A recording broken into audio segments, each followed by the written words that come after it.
Welcome to Straight Out of Savannah, Talking with Tammi, a podcast that showcases people you may not know who are choosing to use their gifts to inspire and move the planet.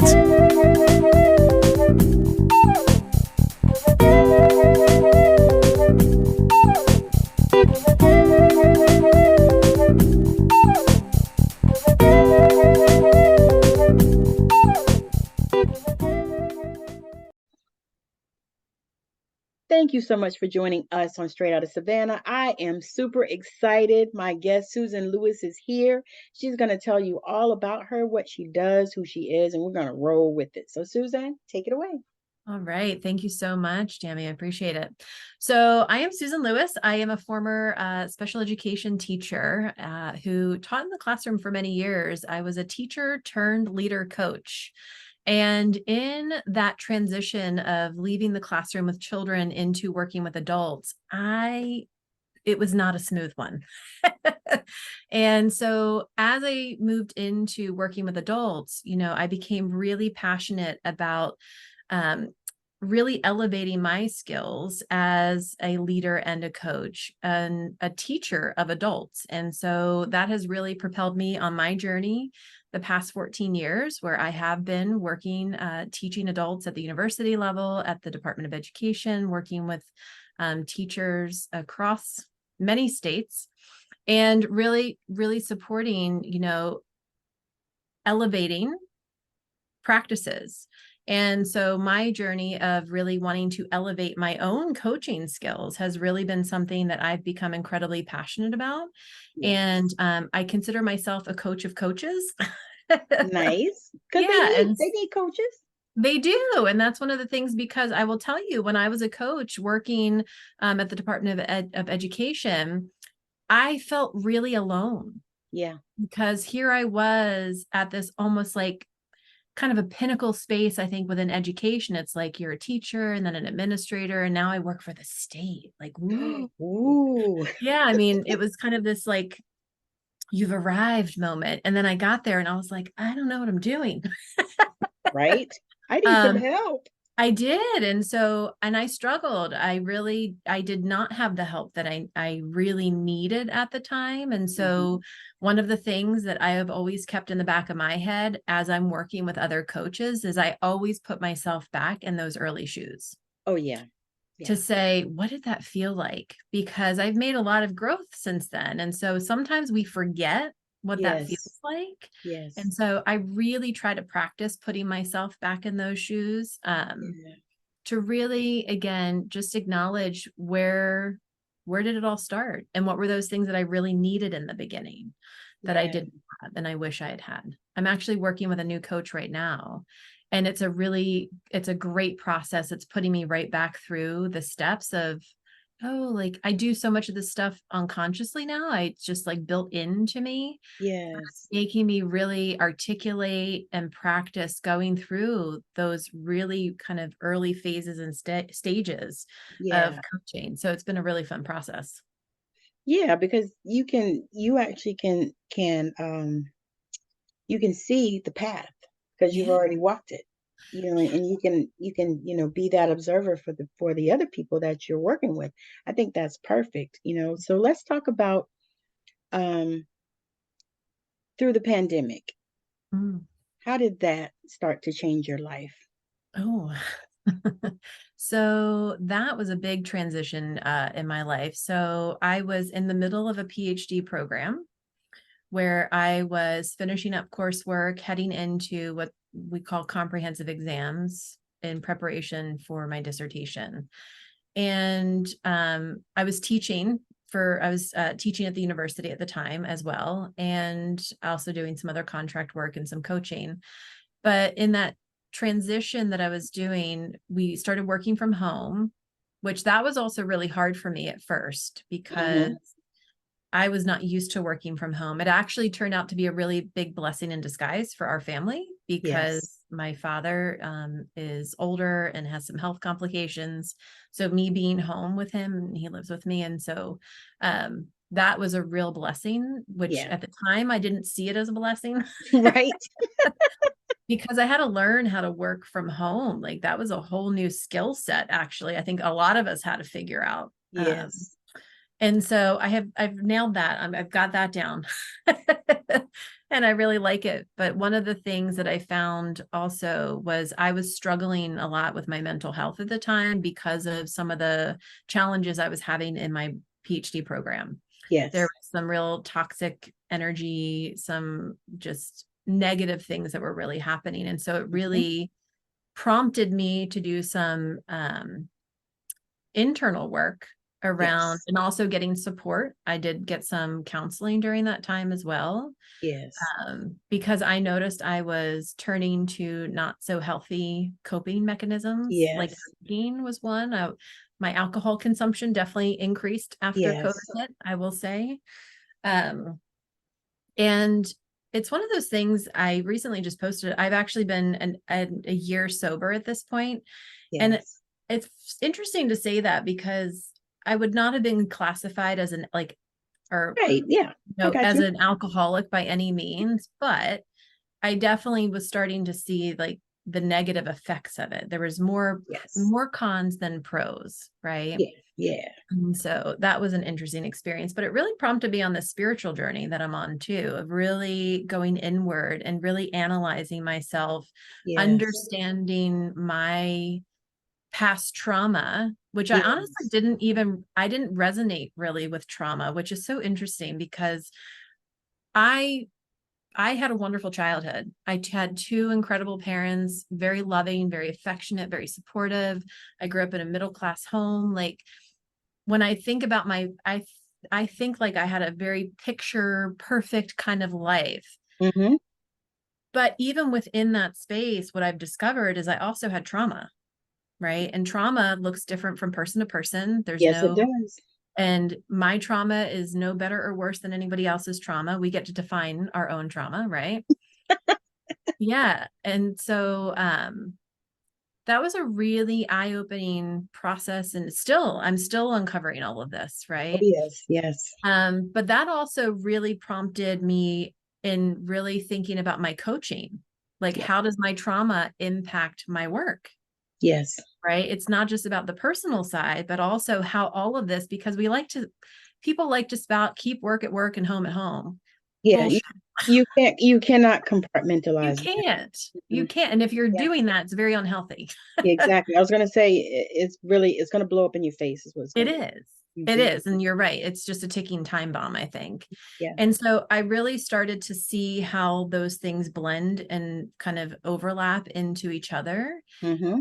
And just in some of the programs that I was part of and courses that I was taking and coaches I was working with, I just, I really saw a gap, I think, in knowledge Mm-hmm. because I've studied working with adults. So in my coaching journey, like I have studied extensively what the best of the best coaches do. I've studied, I've watched, I've read.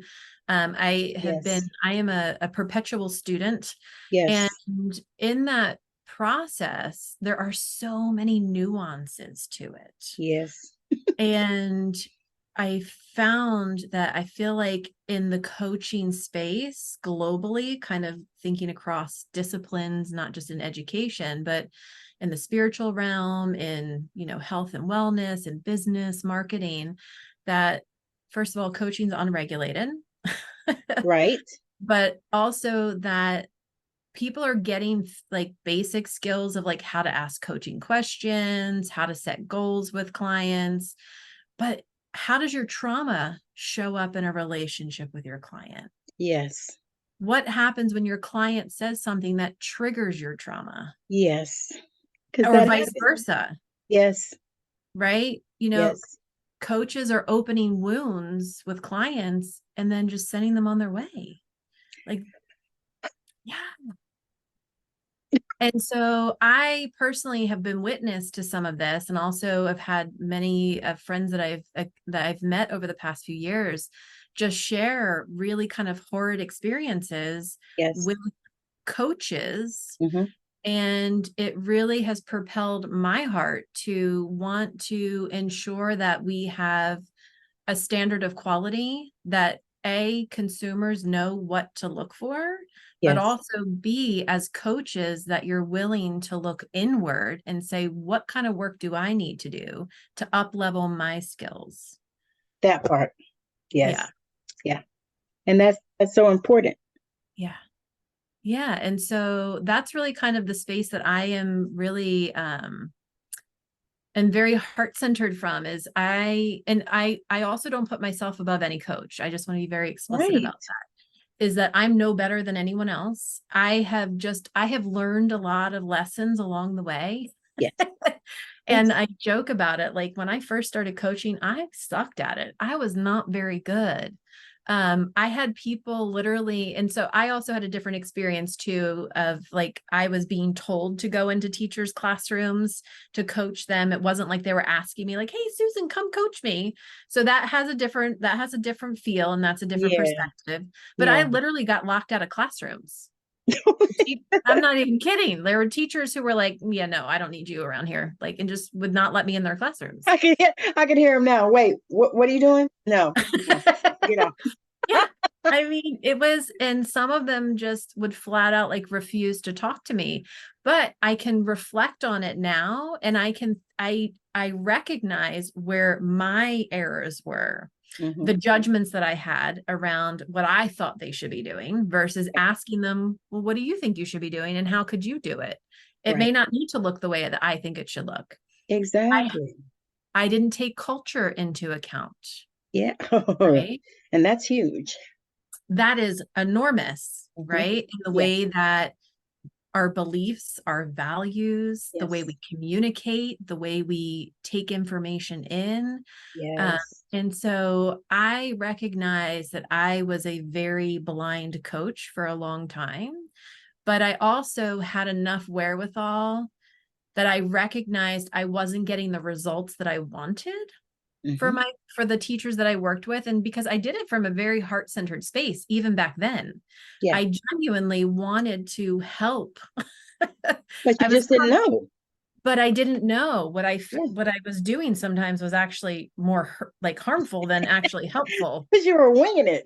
I totally was winging it. And so it really propelled me. And so one of the best, I think this was a pivotal moment in my career was she's a friend of mine now, but she was a master trainer and coach that worked in the orbit that I was in when I was working at the Department of Ed.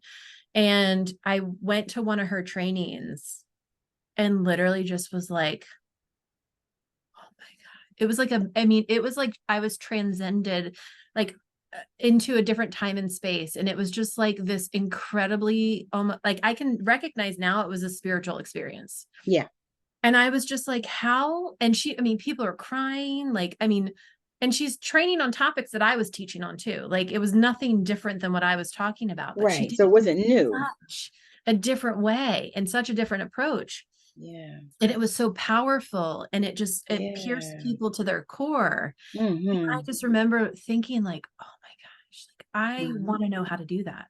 I want to have that kind of impact. Yeah. And it just propelled me into taking courses, reading and researching. And I continue to do that to this day. Yes. To just build and grow my own skill set. But I have now gotten to the point where I have taught classes where people are crying and having these epiphanies and these moments. And it's all because I was able to listen to some of that in the inner whispers of my heart to say, I know I can do this better. I don't know how yet, but I know I can do it. Yes. So I have become really passionate about wanting to help just elevate our coaching field, including myself. I'm always learning. I joke, I'll be learning until I'm in the dirt. Me too. Same thing. I said I wasn't going to take any more like major classes this year, and I wasn't going to do any big parade. Well, I actually haven't. I've taken like smaller classes. Okay. I'm still taking classes. But I said, I'm not, this is what I said. I said, I'm not spending $5,000 this year on that right now. I'm not doing that. That's what I said. So I'm taking classes, but I still started taking classes in January. And I said this in December. I said, I'm not doing it. I need a break. I'm tired. I can't do it, and people are, how they reach out and like, oh, can you do my challenge? Or you want to get in my course? It would be perfect for you. Da, da, da. And I'm like, no, no, no, no, no. No, this Yeah. is the year of inward. Yes. This is the year of listening to my voice. So Mm-hmm. yeah, I got you. I feel you. The same thing. And then I bought like 3 books, which I cannot figure out why I did that. I'm already reading like 4 or 5, and I got, a course I'm doing online, and then I got some, on the audibles and that I haven't even listened to, and I'm like, what is wrong with you, girl? Oh, I got a whole, It's more I'm interesting. right there with you. I have stacks of books that I haven't read yet and all kinds of courses I've also signed up for. But I think that one of the things that is, and this is a sign of a really good coach though, is that you have a thirst for knowledge. Yeah. Right. Having that thirst for knowledge. And so if you're looking for a coach, if you have a coach who doesn't have a new book that they're reading, doesn't have a course that they're taking, doesn't have a coach that they're working with. I have a coach. That's a red flag. You want somebody who is continually also simultaneously, while they're helping you, they're simultaneously growing themselves. Yes, right. Absolutely. And I don't understand why that's not a thing. Okay. I agree with you 100%. And so that's so that's another challenge of having coaching as an unregulated space. And so people like to argue, well, we have ICF, the International Coaching Federation. That's an organization. And that's really one of the leading organizations in our field. And I'm not going to knock them. They're doing the best that they can with what they have. And so they have provided standards. There's ethical practices, which are all excellent. And those are fantastic. And we want to ensure that people that are going through coaching programs are learning those skills. Yes. The second piece of that, though, is we need to ensure who's following up on that. Nobody. Who's checking to see that they're actually doing it. Right. And so what's happening is that the coaching space, especially online coaching has really exploded since COVID because of the whole transition that a lot of people had to make. And I don't think love it. Bad. Yeah. And I don't think it's a bad thing necessarily. The problem though is we have to be able to sort out kind of the bad apples from the good apples, because what's happening, and I've had just too many of these conversations of people who have experienced a really bad coaching relationship, and then it turns them against the whole community. Yes. And I don't want to see that happen, because there are so many incredible coaches out there that truly can help transform people's lives. And I believe in the power of coaching. It's transformed my life. And so I just want to equip coaches with the skills to really help them be amazing facilitators of change in people's lives. Oh, I love that. Yeah. And so I'm all about up leveling. That's kind of like, I'm always up leveling, and I am here to help anybody who wants to up level with me. because that's what it's all about. Yeah. But I feel like if you stay the same, you're going to you might as well just die. Seriously. And also, like, if you're a coach and you're not making change, like it's so contradictory. That maybe is not the field for you. Right. Maybe, you sure this is what you want to do? Yeah. And so I think and that's the other, I think, side of it, is that a coach, to be a really good coach, it's a heart-centered space to be. You have to do it. It's a heart-led calling. And yes, I want to make money off of my coaching. I won't lie about that. I'll be very transparent about it. But unfortunately, I think that there's people out there who just want to make money off of coaching, and it's not that's their only goal. Exactly. It's not coming from a heart-led space. And that's where the damage is coming. See, because what happens to me, what I feel like is you have those ones that, all they want is just money, oh, give me $10,000, I can change your life, da da da da da. And then you have the other ones that are like, I just want to help people, blah blah blah, and people think that they shouldn't be paid. And that's kind of what I have been seeing in the last couple years. Yeah. And it's like, because I've worked with some amazing people that had a $250 program, but I got so much out of it, more so than some of the ones that I paid thousands of dollars to. Yeah. And and so I think it needs to be some type of what you said, some type of regulation or some type of something, because it's gotten out of control is what it has.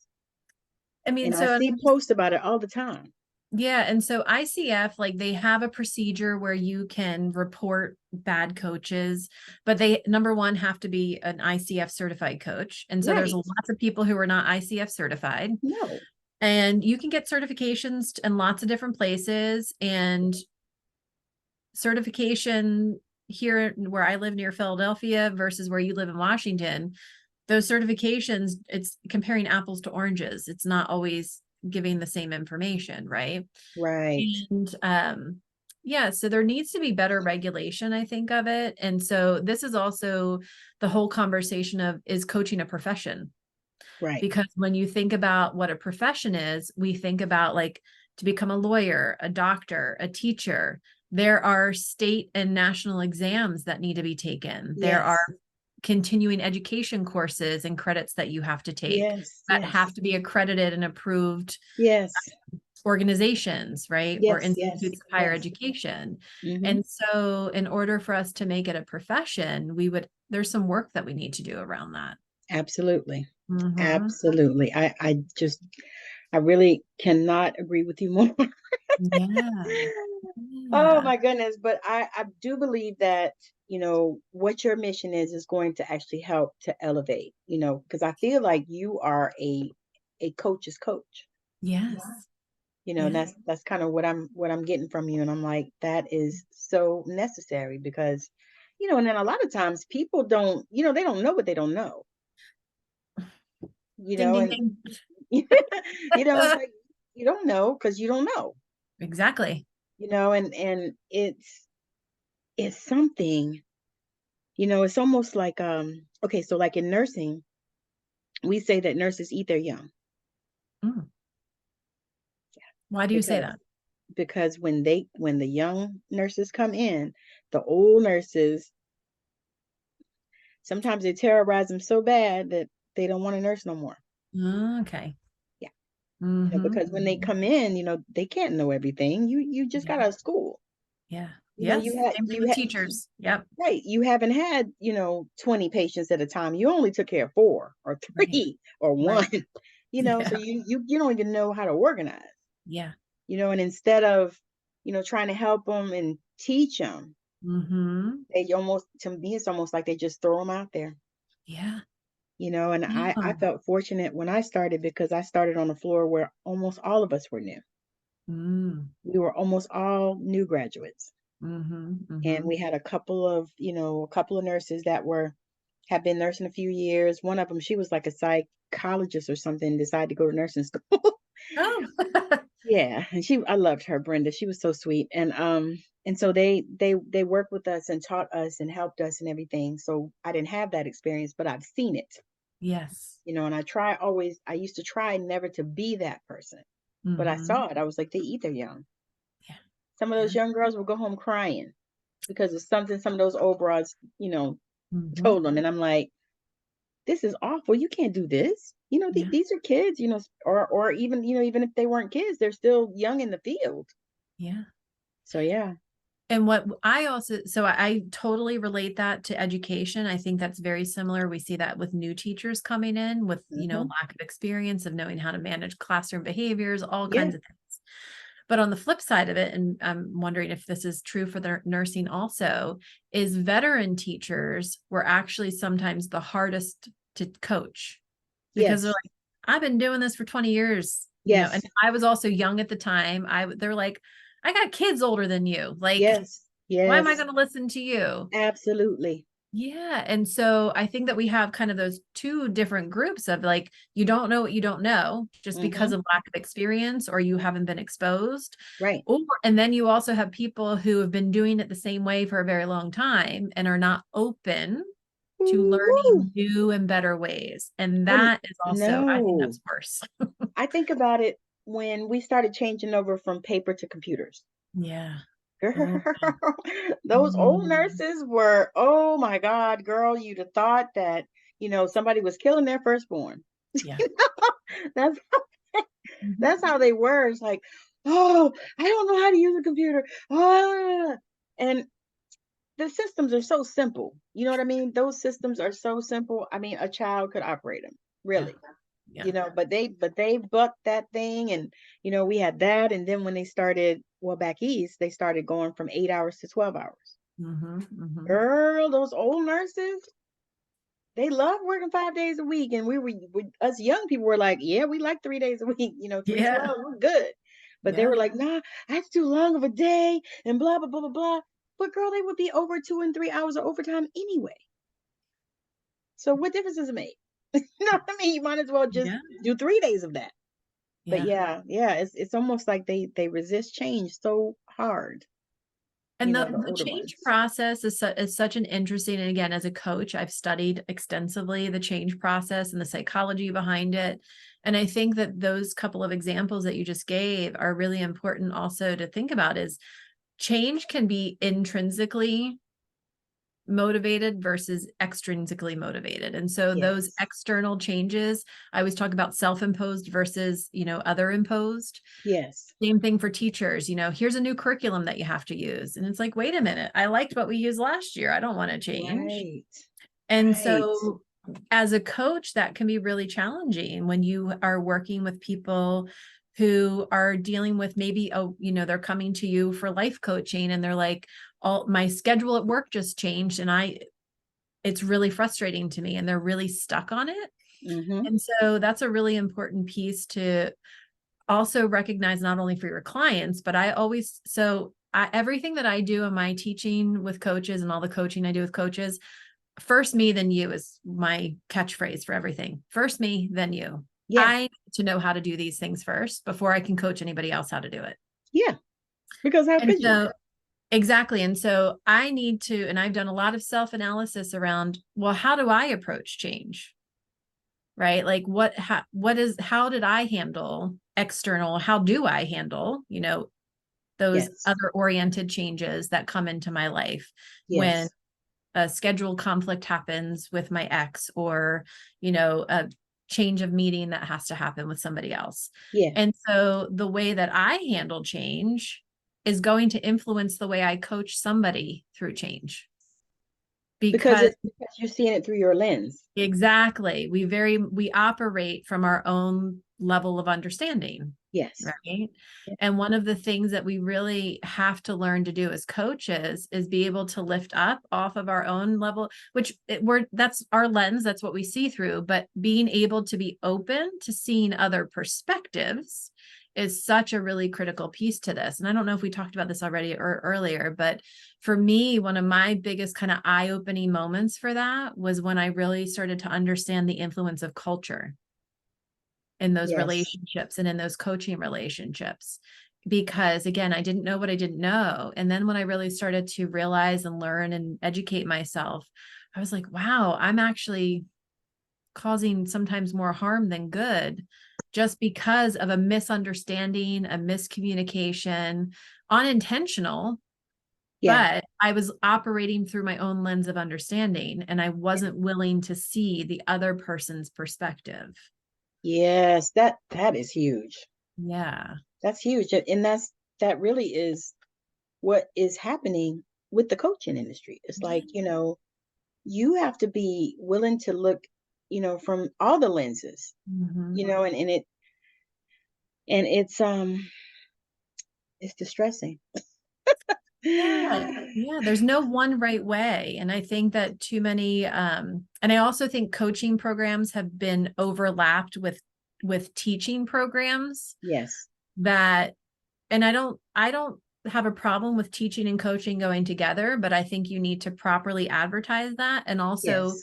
I think a lot, and I just know this from working with coaches, when I distinguish the difference between the two, they're like, oh my gosh, I totally do both of those. I didn't even realize it. Right. No, you don't. Right. And so helping them understand that, teaching is one skill set, coaching's a different. They can overlap, but they're very distinctly different from each other. And understanding what your program does and doesn't do, and that you're advertising that properly is important, I think. Yeah, I do too. Very, because we've all had those type of experiences. Yeah, which I mean is just really sad because what's happening. And I mean, I equate this to teachers, cops. Everyone's like, oh, the bad apples, the bad apples. They Right, get all the attention and then they're really tainting people's perspective of the right. field. Yes, And there are incredible teachers and there are amazing police officers out there. there are. And the same thing is true for coaches, that we do have some coaches out there that are just don't know what they're doing and they're Yeah. causing harm, right? They're just really causing harm. And we have other coaches out there who are genuinely, there from a heart-centered space and doing the Yes. work and transforming people's lives. Yes. But Yes. their audience is being clouded by kind of this this picture and this feeling that comes up, that ick feeling that people talk about when it's like, oh, a coach, you're a coach. I know. Okay. About coaching. I know. Somebody actually reached out to me this day and said that, and I was like, ugh. Yeah, I know. And so I really wanted to take that ick feeling away from the coaching industry, because coaching is a powerful tool to transform our lives. Yeah. I've experienced it personally in my own life by having amazing coaches in my life, but I also feel that I know that I've given it to other people as well. And it's a powerful, powerful opportunity. And so I think, and because we have technology today, which is beautiful, like we're able to do this on Zoom, that we can touch more lives in this online space, which I think is a gift, but we don't want to squander it. No. Yeah. We don't want to do that. And we want people to lead with integrity. Yes. You know, that's huge. Yeah. So I have one question that I want to ask you. If there was anything in the world that you could change, what would that be? More love in the world. Yes, I love that. Yeah, I wish I've been told I've been told by some people I'm too positive, too sunshiny and rainbows kind of person. No. But I will never apologize for that. I think we need way more of that in our world. We do. We do. I've had that as well. I've had that as well. And I decided that that wasn't my truth. Yeah. That I'm not too. No. I am enough. So exactly. Yeah, exactly. I love and it. Also, let the people know where they can connect with you. Where's the best place to connect with you? And then if you have anything that you're offering or anything that you want to share with the people. All right. Thank you. So you can, the best place to find me is either on Facebook or Instagram. I'm also on TikTok. You can look up Susan Lewis. And I don't know if maybe in the comments I can add my links or handles potentially after. Yeah, I'll put them. Okay, I perfect. put them in when we process it. And so I actually, coming up in the next couple of months, I've developed a course for coaches to kind of up level their skills. And it's really a deep dive inward into really reflecting and growing and becoming aware of all of the things that, come from our lens of how that shows up in our coaching relationships, and really how to build that self-awareness, and giving you really concrete tools and strategies to be able to go back and use in your practice. And so I have a course that I'll be launching in January, but I'll be doing some work around that in the next couple of months. I'll definitely be offering a free course coming up in the next couple of months. So I will also share a link for that. Awesome. That is so good. Yeah. I cannot wait, because you are going to be amazing. I can just feel your empathy and your love for people and wanting to, make this industry what it's supposed to be. I'll say that, that it's helping people and not hurting people. Yes. Yes. Well, I appreciate you having me on. This is wonderful. And it's been amazing. It's been amazing. It's been so good. I have enjoyed it. The conversation, they all go where they go. And I am here for it. And I like to hold space for it and for the guests and, and even the people that are watching, because I know that, they're going to get so much out of this because this has been fire. So again, thank you so much for hanging out. And thank you, Susan, for coming. I appreciate you. We're going to definitely collaborate on something later. I can feel it. But again, thank you for joining us on Straight Out of Savannah. So you have just watched Susan Lewis on Straight Out of Savannah. We had such an amazing time. I am super excited that she came on my platform. She is the coach that coaches coaches. So if you are looking for that type of support, she is available for you. And if you are a spiritual entrepreneur and you are looking for a place to come and shine, come on Straight Out of Savannah. You can message me on whatever platform you are listening to this on or watching it on. And if you are looking for support with your spiritual gift, I have a workshop coming up on November 17th, Awaken Your Intuition, where you can learn about your spiritual gifts. I'll do exercises to cover how to expand on those. And you'll also get a PDF at the end of it to continue with exercises that you can do at home in order to open up your gifts and be able to use your intuition in your everyday life. So again, thank you so much for joining us on Straight Out of Savannah. Have a wonderful rest of your day, evening, night, weekend, whatever it is for you. Bye now. I know you've been blown away with the amazing value here today. Now go out and inspire the planet. And be sure to send us a message when you're ready to come talk about it on Straight Out of Savannah, Talking with Tammi.